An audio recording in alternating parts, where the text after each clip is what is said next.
அனைவருக்கும் வணக்கம். ஆறுமுகம் அருளிடும் அனுதினமும் ஏறுமுகம். ஆறுமுகம் அருளிடும் அனுதினமும் ஏறுமுகம். நாம இன்னைக்கு பார்க்க போற பதிவு என்னன்னு பார்த்தீங்க அப்படின்னா, சண்முக கவசத்துடைய செய்யுள் 12வது செய்யுளை தான் பார்க்க போறோம்.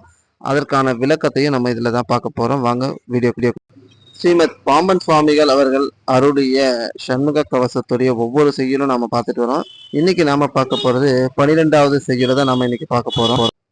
அவ்வியம் உலர் ஊன் உண்போர் அசடர் பேய் அரக்கர் புல்லர் தெவ்வர்கள் எவரானாலும் திடமுடன் எனைமல் கட்ட தவ்விய வருவார் ஆயின் சராசரம் இளம்புற கவ்வுடை சூர சண்டன் கை அயல் காக்க காக்க அப்படின்னு இந்த செய்யுள ஸ்ரீமத் பாம்பன் சுவாமி அவர்கள் முடிச்சிருக்கார்.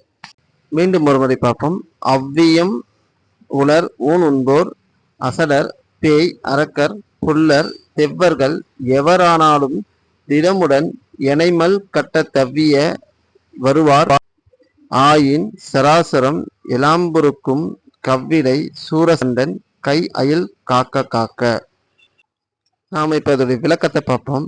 பொறாமை உடையவர், ஊனை உண்பவர், அசட்டு குணமுடையவர், மூடர், பேயின் தன்மையுடையவர், அரக்கர், அற்பர், பகைவர் ஆகியவருள் எவரானாலும் உறுதியுடன் என்னுடன் மற்போர் செய்ய கட்டி பிடிக்க தாவி வருவாராயின் அப்போது எல்லா உலகங்களையும் காத்தருளும் உயிர்களை வருத்தும் சூரனுக்கு இமயனை போன்ற எம் முருகப்பெருமான் திருக்கையில் உள்ள வேல் என்னை காப்பதாக.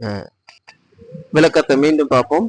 பொறாமை உடையவர், ஊனை உண்பவர், அசட்டு குணமுடைய மூடர், பேயின் தன்மை உடையவர், அரக்கர், அற்பர், பகைவர் ஆகியவர்கள் எவரானாலும் உறுதியுடன் என்னுடன் மற்போர் செய்யக்கூடிய கடைபிடிக்கக்கூடிய தாவி வருவாராயின் அப்போது எல்லா உலகங்களையும் காத்தருளும் உயிர்களை வருத்தும் சூரனுக்கு இமயனை போன்ற எம் முருகப்பெருமான் திருக்கையில் உள்ள வேல் என்னை காப்பதாக அப்படின்னு சொல்லி பாம்பன் சுவாமி அவர்கள் இந்த செய்யுளுக்கு அழகானது ஒரு விளக்கத்தை கொடுத்திருக்கிறார்.